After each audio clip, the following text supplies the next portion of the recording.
We're here today to talk about wetlands. They're a critical habitat for a healthy ecosystem, and we're going to go into a lot of different areas, but learn all about them today.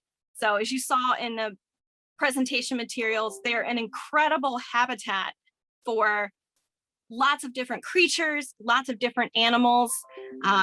They're a place for people to go and recreate, hang out, enjoy things, and they're also money savers. Wetlands act like sponges. So when storms come in, they gather up all that energy and keep hurricanes from destroying areas. So Hurricane Sandy, wetlands were a huge, huge saver for people. So they're really, really fascinating pieces of the ecosystem. But what do we really know about them? So here with us today, we have a couple of speakers from the Chesapeake Bay Program Wetlands Workgroup. And they're going to talk you through lots of different fascinating aspects of wetlands. We have Pam Mason, she's with VIMS, Amy Jacobs with the, I apologize, we should not use acronyms, the Virginia Institute of Marine Science, Amy Jacobs with the Nature Conservancy, and Kevin Dubois with the Department of Defense. But all three are joining today as members of the Chesapeake Bay Program Wetlands Workgroup, because the Bay Program is a partnership of lots of different agencies and organizations. And what we do is come together to work on restoration and conservation of this really incredible watershed that covers lots of different states and territories. So Pam, Amy, Kevin, welcome. Our attendees, welcome as well. And let's get into learning about wetlands. Amy, take it away. Great, thanks, Caitlyn. So I'm going to start off by giving you a tour of wetlands across the Chesapeake Bay. So to get started, though, first I wanted to explain what a wetland is and some of the key criteria so you understand the systems that we're talking about. So you can go to the next slide, please. So when we talk about wetlands, they really have three main criteria that we look for to be present to be performing the incredible functions that they do. So first are wetland soils. So these are soils that were created under saturated conditions. So we can look at the soils and tell the history of that area and how the water and where water was present in the past. The second is that there's water present at or near the surface. So of importance here is that word near, in that not all wetlands have standing water all the time. In fact, the majority of our wetlands have periods where there is no standing water, but rather the water is close to the surface. It's down in the soils, creating those saturated conditions. And thirdly is that you need to have wetland plants present. And wetland plants are those plants that have evolved to be adapted to these unique conditions of not only wet soils and wet areas that their roots are growing in, but also because of that wetness, they're typically areas that have low oxygen. So they have special adaptations to deal with that and still be able to get oxygen to the plant. So you can go to the next slide, please. So I've been working in the Chesapeake watershed now for several decades, and I will say that as a wetland biologist, it's one of the most amazing places that I could be in the world. Our wetlands in the Chesapeake rival many places throughout the globe on the diversity and the types of wetlands that we have here. So I'm going to just give you a quick tour of some of the diversity and the different types of wetlands that we have, starting at the very, very tops of our watersheds. So think about where water is first collecting and starting to form into wet areas and then maybe eventually into a stream. And we call these many headwater riverine wetlands, where the water is sitting there, it's starting to collect together. It could be wet during some times of the year, dry in others, and they're typically forest. Next. And as we follow this down, we get into other types of wetlands that are really groundwater fed. So at the edges of our streams and the areas adjacent to our streams, there's pockets where the groundwater is coming out and feeding these systems that become very lush in vegetation and biodiversity. Next.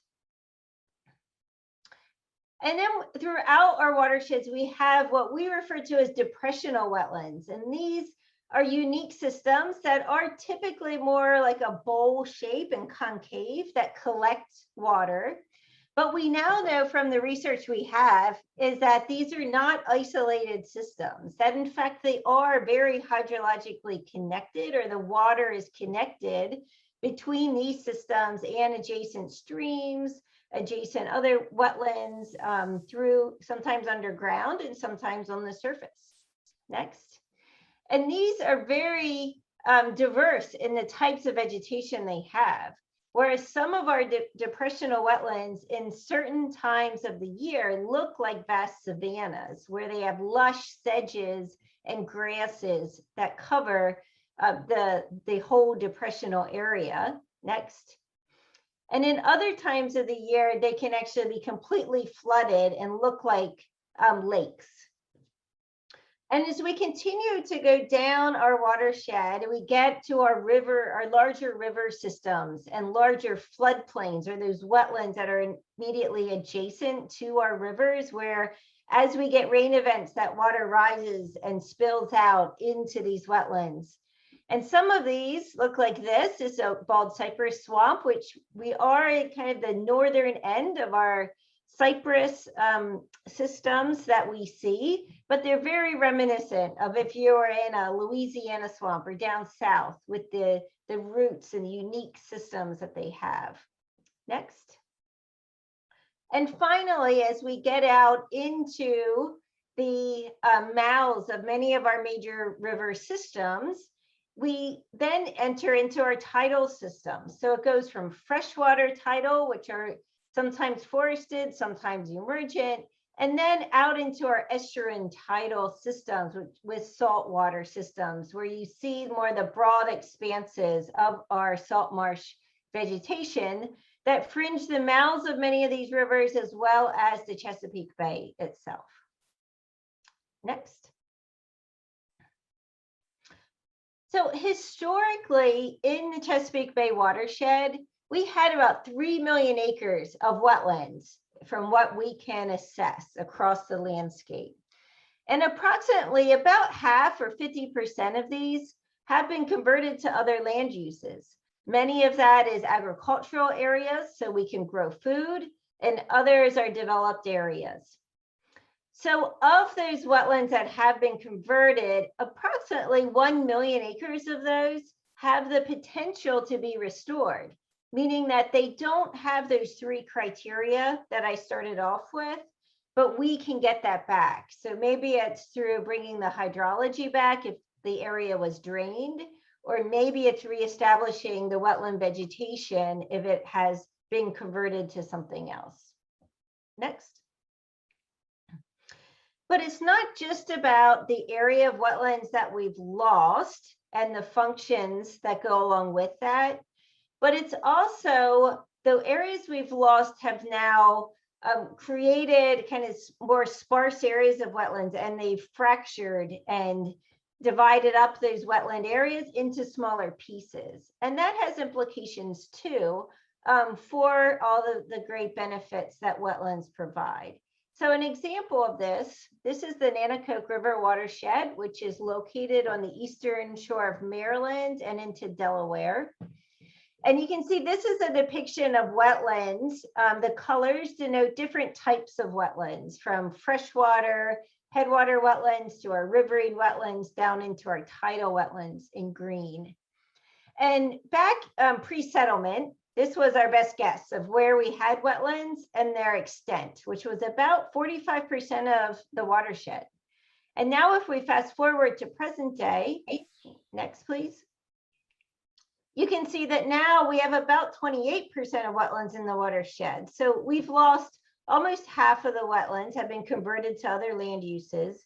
But you can also see that what happened is our large wetlands are now divided into many more, much smaller wetland areas. Next. And then an additional point that I always like to underscore is when we talk about wetland loss, it's easy to think about, well, we had 3 million acres, now we have 1.5 million, but the wetlands that we have remaining are all those beautiful pictures that I showed at the beginning of the presentation. But unfortunately, that's not the case. And in fact, human disturbance does impact the functions that wetlands provide. And even though they're still classified as wetlands and providing some of those functions, they're not providing them at the level they could be. So about half of our wetlands in the Mid-Atlantic area have been degraded by human disturbance.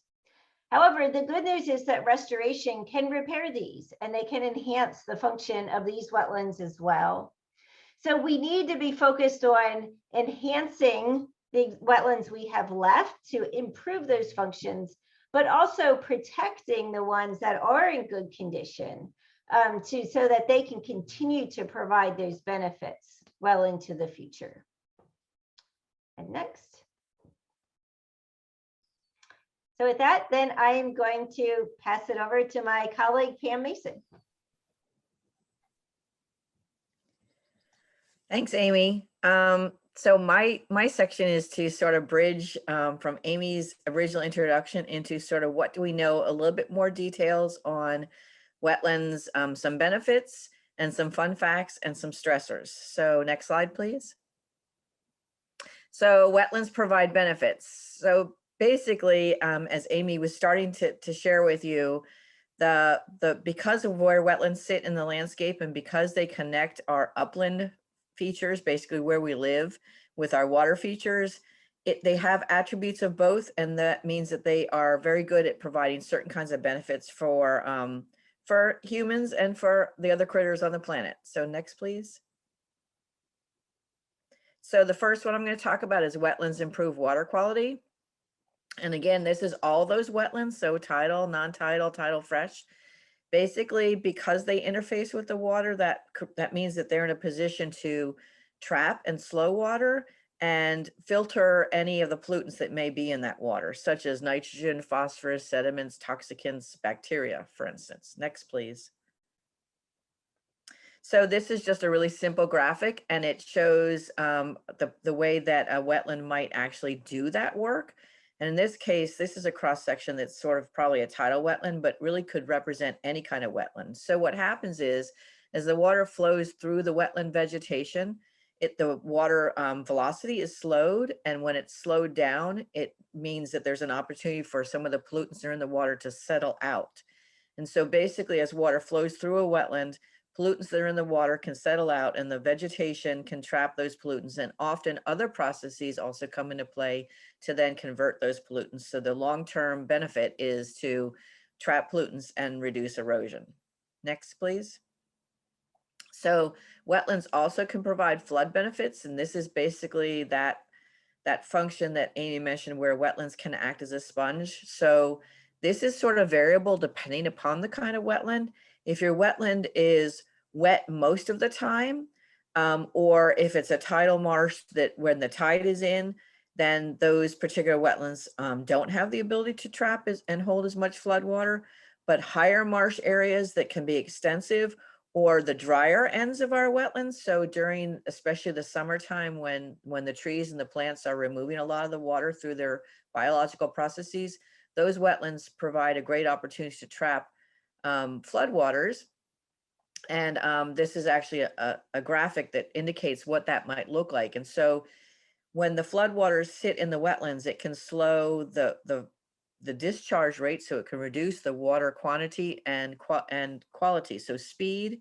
And then, as I just mentioned before, if it slows those waters and there's any pollutants, it can trap those as well. Next, please.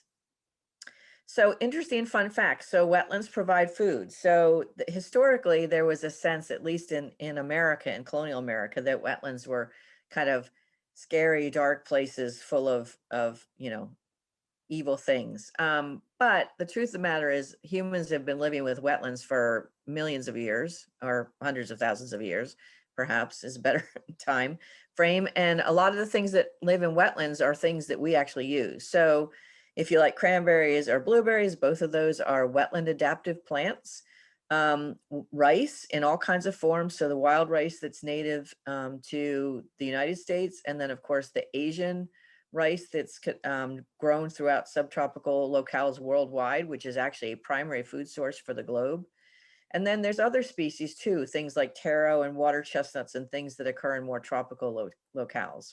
Next, please. So wetlands also provide other kinds of resources. So the common reed, which we know as Phragmites, if you're familiar with the Latin name for it, is actually used in lots of places throughout the world, notably as roofing material. In this case, the slide shows that they're thatching a roof. This is from a slide that comes from England. It also has been used for fuel. So they will bundle those things up and then burn them. So a little bit closer to home, salt meadow hay, which occurs in the higher marsh of our tidal marshes, has been used extensively throughout the eastern coast of the United States, historically for pasture for grazing, grazing dairy cattle, but also as landscape material for gardening. And again, it can be used as fuel.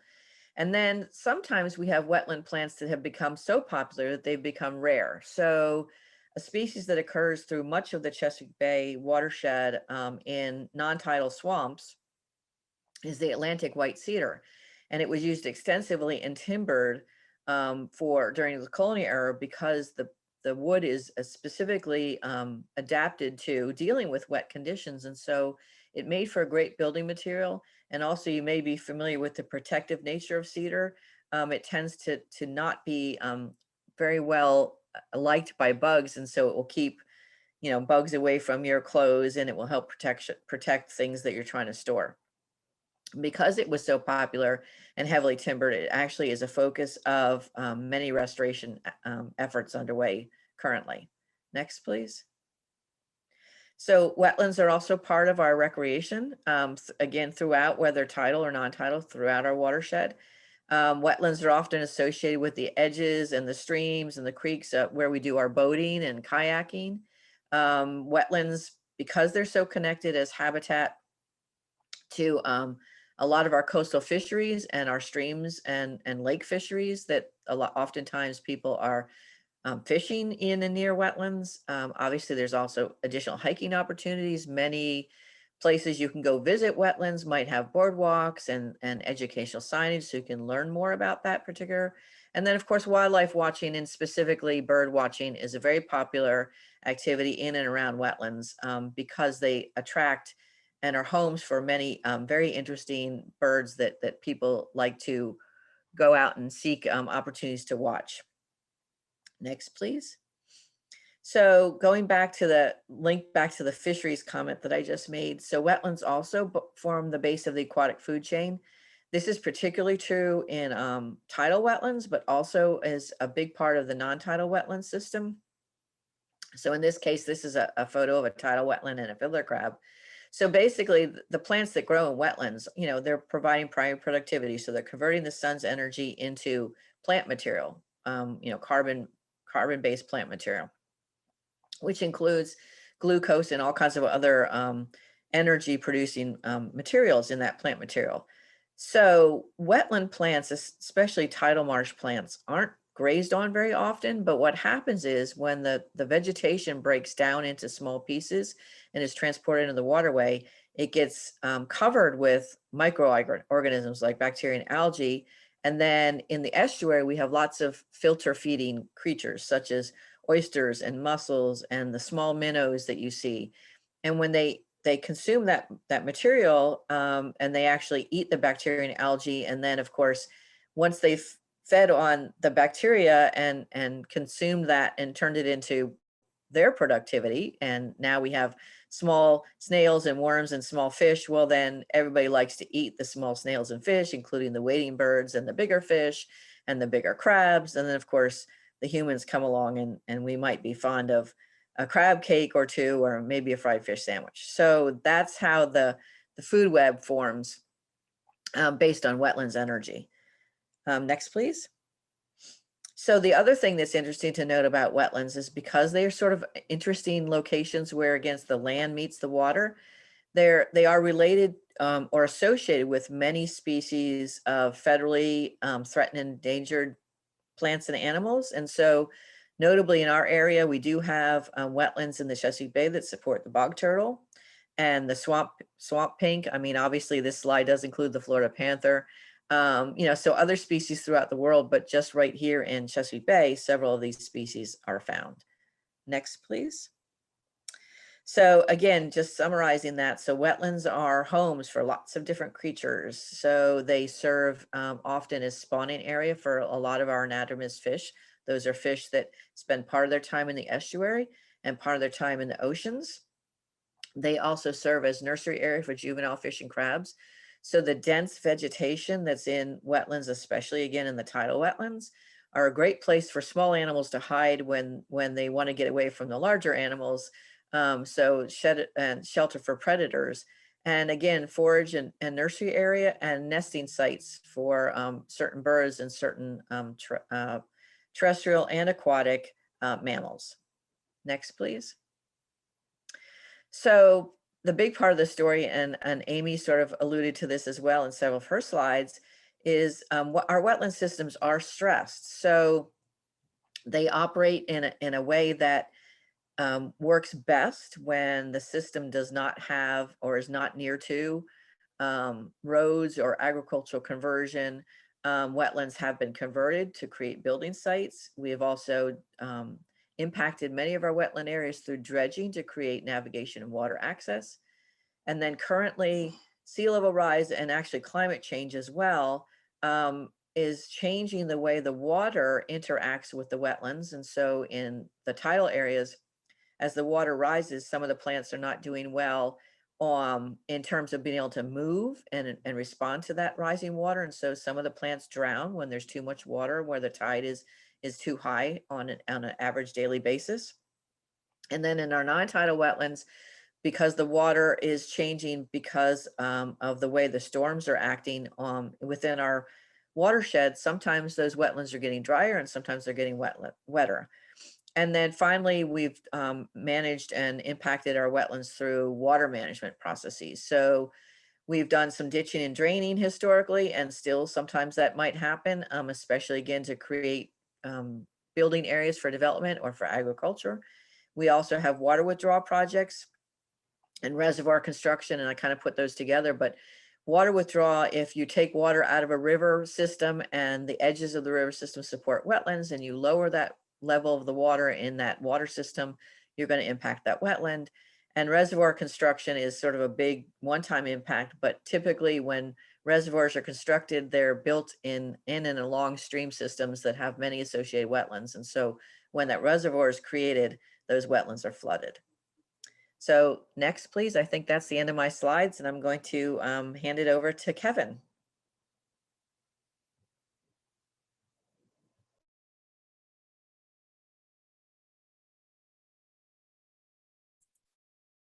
Hi, Kevin, I think you're muted. Got it. Thanks. Hey, thanks, everybody. Kevin Dubois here. I've spent decades at the local, state, and federal level restoring wetlands. So I'm going to give you a few of the wetland myths and that I've heard over the years, and some of the things that you can do as a citizen to help us all protect the Chesapeake Bay wetlands. Okay, next slide.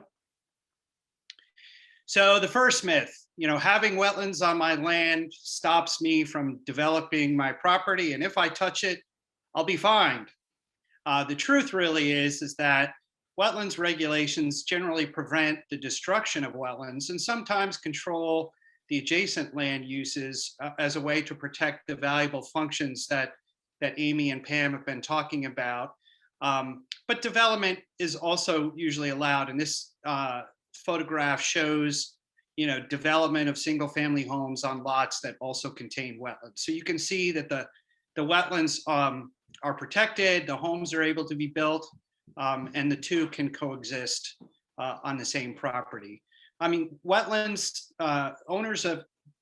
property owners that have wetlands on their property do have a public trust responsibility to protect those, and the regulations just ensure that happens.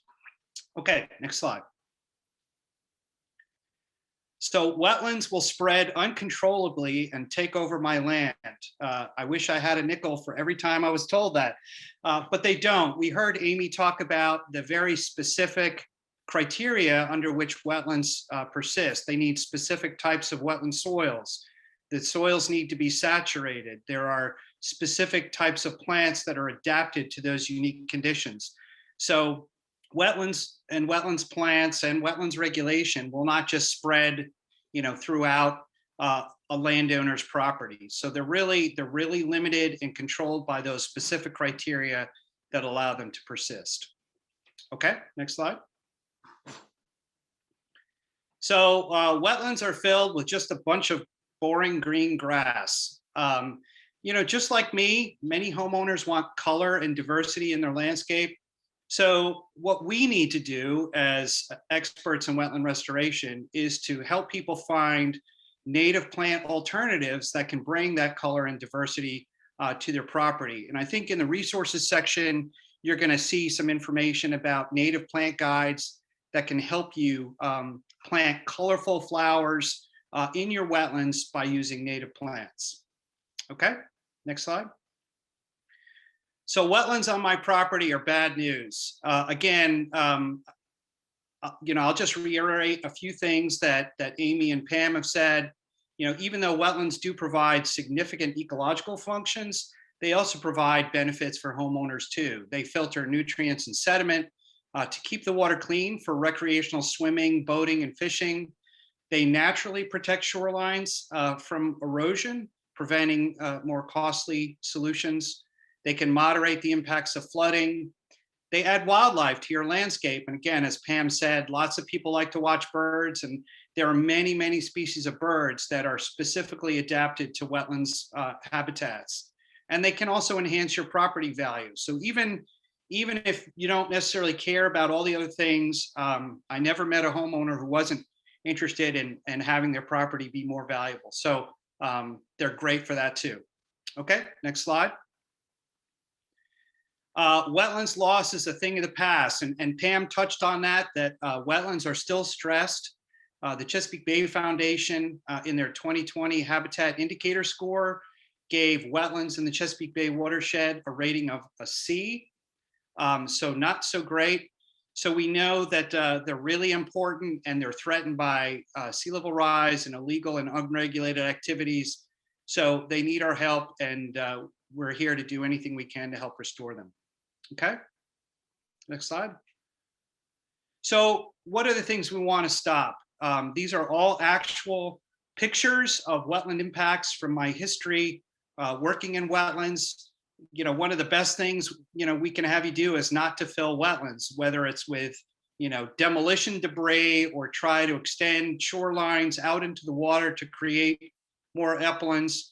From a homeowner's perspective, a lot of times what I would see is, homeowners not wanting to pay or their contractors not wanting to haul landscape debris off a property.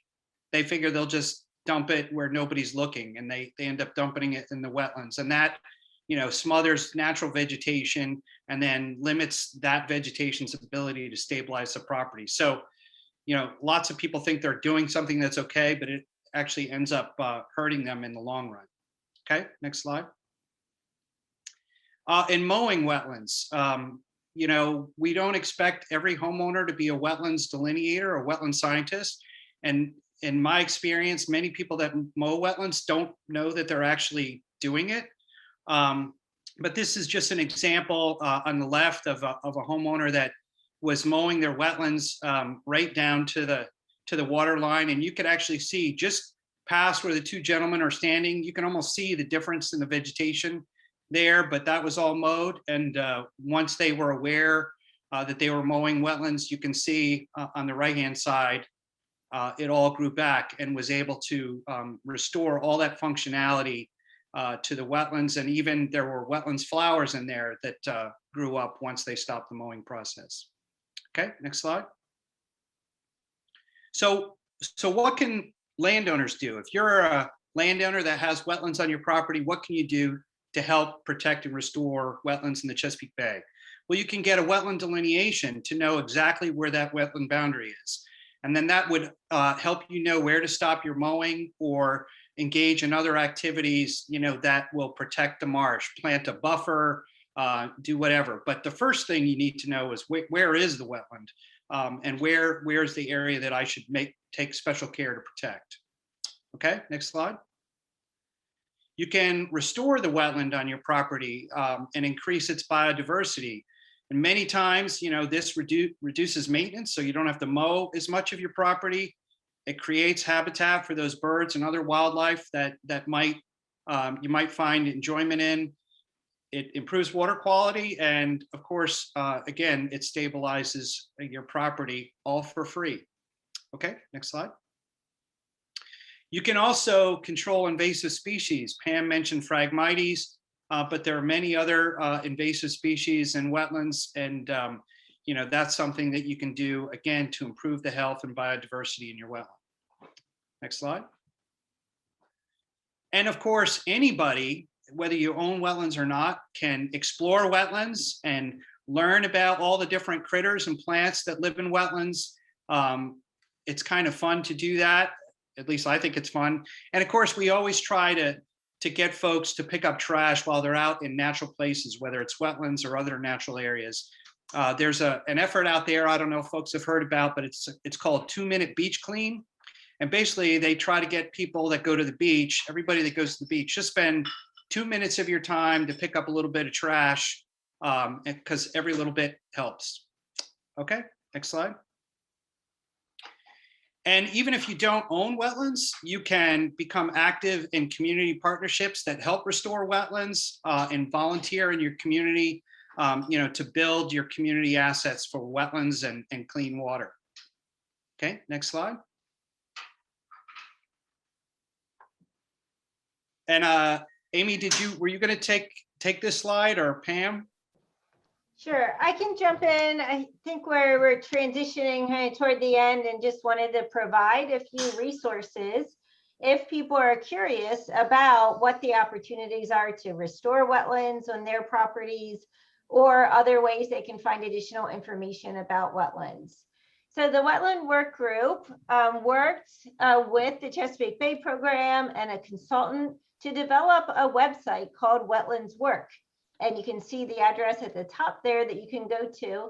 And it has a wealth of information on there about the benefits of wetlands, but also to help landowners to figure out what the next step is that they can take to restore wetlands on their property. So it helps link you to professionals that can help you work through that process, and to find funding that's available for you, and to just give you some background on the types of restoration that are available to do in certain areas, as well as the process and kind of how long that'll take and what the different steps are. So it's a great resource to look into, and it has some testimonials of landowners that have gone through that process as well.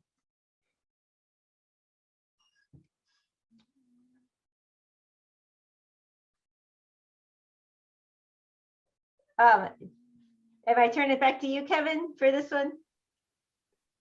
Yeah, I guess I could take this slide. So we just wanted to provide some of the resources that are available to folks. The Virginia Institute of Marine Science has a whole suite of information regarding living shorelines and wetland restoration. There are toolkits available for citizens. There are a number of native wetland plant, native plant guides, including wetlands plants and flowering plants, if you're interested in increasing the biodiversity of your private property. There are lists of sites that you can visit to see what restored wetlands look like and how beautiful they can be. Again, a lot of people, I think, are a little nervous about restoring wetlands because they don't know what it's going to look like when they're finished. So those are great ways to see what the end products look like. Amy mentioned the Wetlands Work website. And one of the other groups that publishes a lot of information about wetlands and the effects of sea level rise is Wetlands Watch. So these are great references for wetlands restoration. Certainly not the only ones. There are many, many, but this is a great start if you're looking for information on wetlands restoration and the importance of wetlands.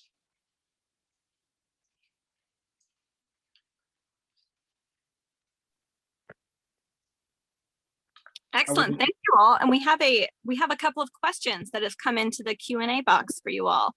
So the first was, is the presentation going to be recorded? Yes, it is. I believe that answer is now in the box. You can find it online and it's live on Facebook currently as well. And we have a question from Amanda Bland. It says, can you discuss the wetlands in relation to the 2025 Bay goals? Yes, that's mine.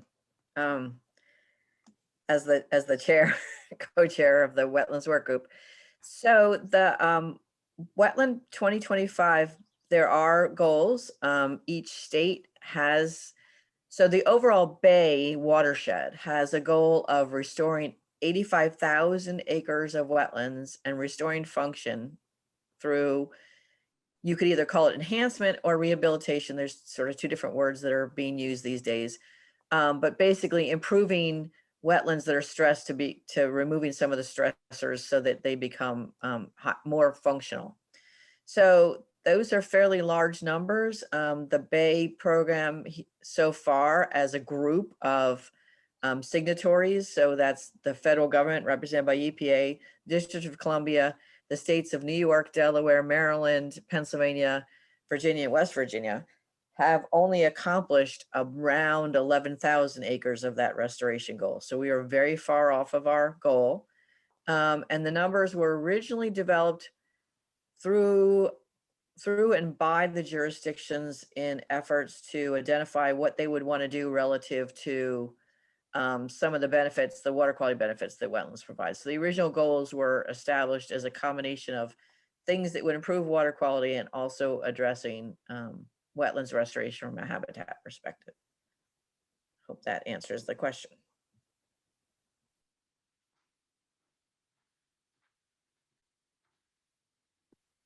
We also had a question that came in via Facebook Live that wants to know about boats that are tearing up bay grasses and the wildlife in wetland areas. So I'll take that one too, only because the Wetlands Program actually sponsored a research effort that was done about 2-3 years ago now. There was a team of local experts, and it was actually led by the Center for Coastal Resources Management at the Virginia Institute of Marine Science, and by a researcher there named Dr. Bilkovic. But it was a collaborative effort. We had researchers from Maryland, North Carolina. So we pulled together the information that we know about boat effects. And it turns out that a lot of it is anecdotal and a lot of it is sort of best professional judgment or individuals' observations, but it hadn't been studied particularly extensively. However, I would say that within the past 2 or 3 years, the interest has grown quite a bit in knowing how boat energy and boat waves might affect shorelines. And there's research that's being done in the Gulf and also here locally in the Chesapeake Bay Program to look into how the waves, especially bigger waves from certain kinds of boats like jet skis and higher energy boats, might cause wetlands erosion along the shoreline. So I think it's a, yes, we know that it's happening. We aren't really certain scientifically exactly what the effects are from a cumulative perspective, but it's being studied now. So it's a wait and see a little bit. And another question that came in, are there features that are unique to wetlands in the Chesapeake that we don't have elsewhere? Or is it features of wetlands in general that are unique to other habitats? I can take that one. Yeah, I think, are there, I guess what raises to mind is there endemic species, right, to wetlands maybe that are found here and not others? We do have a few species that are unique to the Chesapeake and to wetlands, and specifically, I don't know that they're found nowhere else in the world. I'm thinking of one alder species and specifically that's a unique species. It's only found in the Nanticoke watershed on the eastern shore of Maryland and Delaware. But there is one other population that I believe is out in the Midwest somewhere, which is interesting. So it makes you wonder, what travel routes it used to get there. But as far as uniqueness, there's definitely, local folklore and different, things that people talk about wetlands that I believe make them locally unique. For example, some of our depressional wetlands, they're termed Delmarva Bays, right, that are on the Delmarva Peninsula, that have various theories of how they were created and developed. There's, in other parts of the watershed as well, I think there's other types of wetlands that get kind of local names and local references for how that maybe, even native populations had supported them and used them and thought about, kind of where they fit into various works that they did. And then, of course, they are separate from other ecosystems. And if where I started and what makes a wetland unique are some of those, the combination of those three criteria from other systems. And that obviously influences all the functions and benefits that they provide as well that Pam and Kevin talked about. Okay, and then the three that you mentioned, wetlands that you can visit, and Kevin talked about being able to go out and explore and see what's there. Can you name some wetlands that are open to the public to go and visit? The question came from Maryland, but if you have answers for the full watershed, that'd be great as well. Yeah, I mean, I would look at state parks and national parks. Those are always great places, especially if they're on the water. They're great places to go and look at wetlands. And then, look at local resources. I work in Norfolk, Virginia, and there are dozens of public parks that front the water. So those are always great places to go and poke around. And in where I live too. So that's what I would do, is I would look at public parks and state parks and national parks. Those are always great places. And they usually have experts that can guide you around those resources as well. Yeah, I would add to that, Kevin, especially in the Maryland area. It occurs to me that you have a bunch of parks that are on the western shore of Maryland that are in the Potomac River drainage, and so there's a lot of interesting opportunities to see riverine wetlands. And then on the eastern shore, if you're in and around Assateague, Chincoteague, that's really one of our, I would say very notable and popular park systems. And that's where you can really experience those large, expansive tidal marshes and get a sense of what they're like and what they're about. And so there really are quite a few opportunities in Maryland to be able to do that, as well as throughout the Bay. The resources that are listed on the slide that only highlight 5. But as Kevin pointed out, many of our parks are associated with water features, and where there's water and land coming together, there's often wetlands. And so, and as I mentioned when I was talking about it, a lot of times there's boardwalks or opportunities for you to actually experience and learn more about that wetland. Great, and the 5 wetlands mentioned in that article that's linked there are Blackwater National Wildlife Refuge on the eastern shore of Maryland. That's called the Everglades of the North.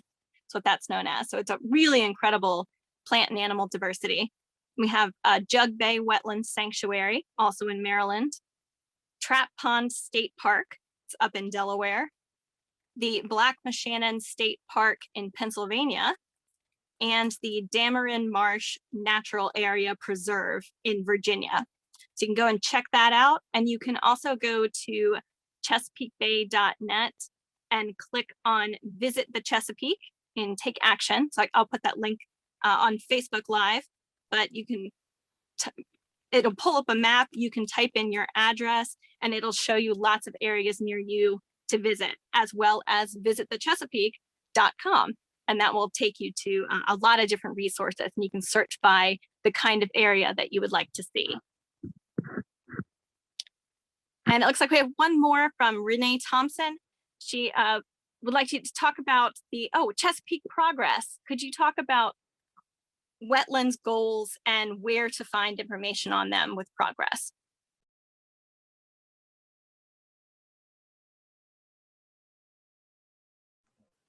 I guess I'll tackle that one.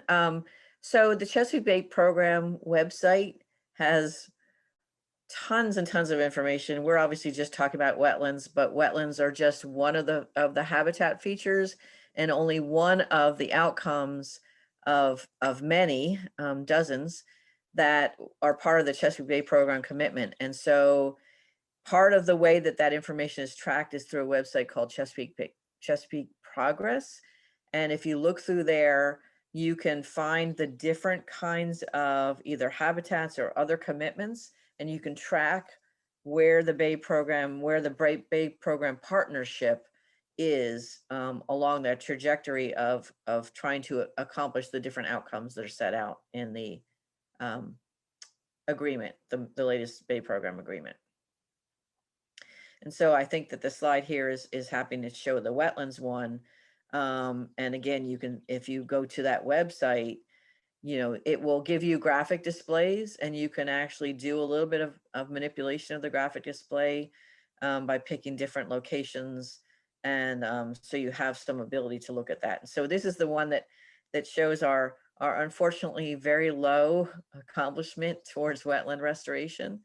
And so hopefully, if folks on the call are interested in working in wetlands restoration, we'd love to have more partners and more people engaged in doing that work. The whole, as I mentioned, the whole idea behind wetlands restoration was to try to partly address all the wetlands that have been lost historically over time, but also because of all the habitats and the benefits that wetlands provide.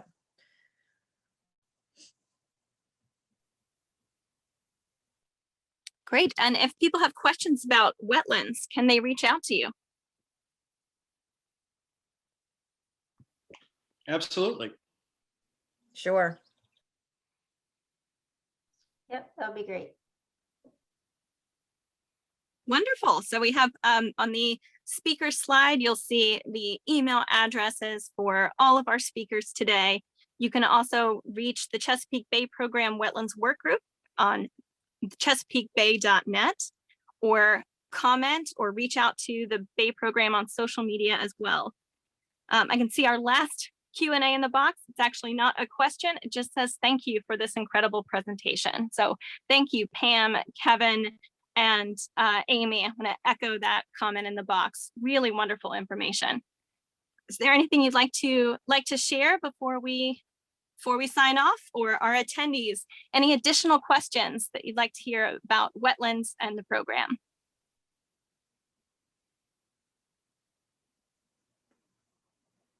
I would just say thanks to the folks that tuned in, and or whoever might look at this afterwards.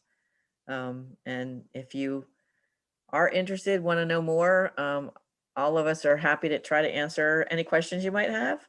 And so feel free to reach out via our email address, or as Caitlyn also mentioned, there is ways to get a hold of the Wetlands Workgroup staffer. So, and in the Bay Program, each work group has, we have our assistants that help us keep on goal, or at least try to stay that way. And so you also can reach out that way. Yeah, and thanks again to Caitlyn and Rachel for helping us put on this presentation today.